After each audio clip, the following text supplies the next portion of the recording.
Hi guys, it's Bryn, your Miss Kenosha 2016, and today I'm going to be continuing reading with Counting by 7's, and this will be Chapter 3.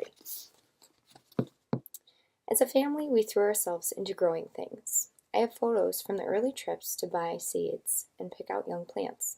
I looked insanely excited. Early on, I adopted my gardening outfit, and it did not change over the years. You could say it was my uniform. I almost always wore a khaki shirt and a red hat for sun protection. Red is my favorite color because it is very important in the plant world.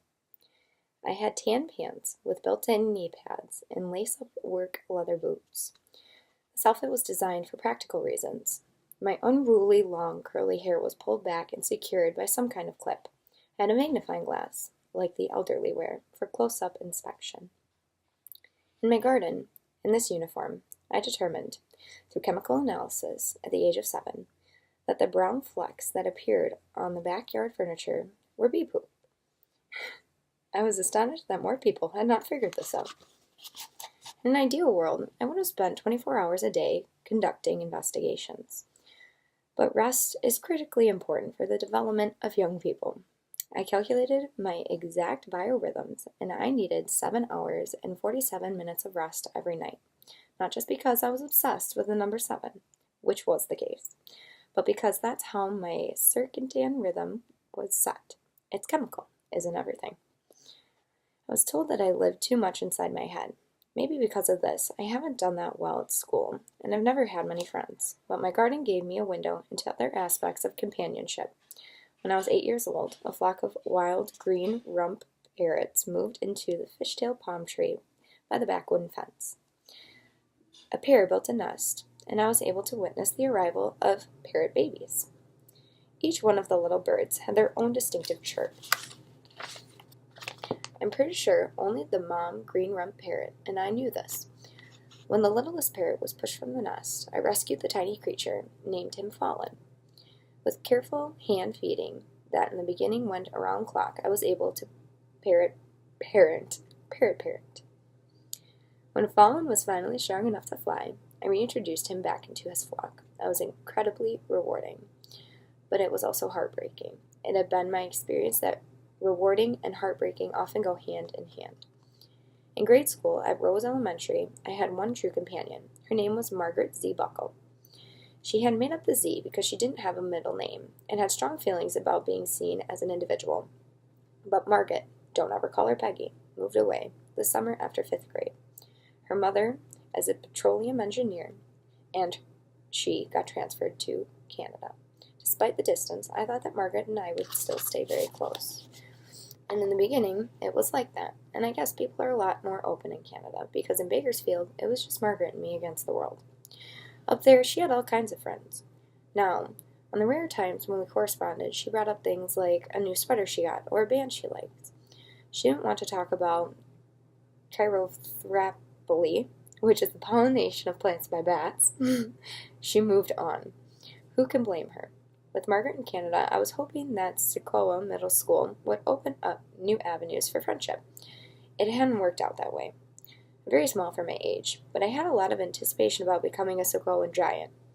But the fact that the place had a tree as a mascot seemed so promising.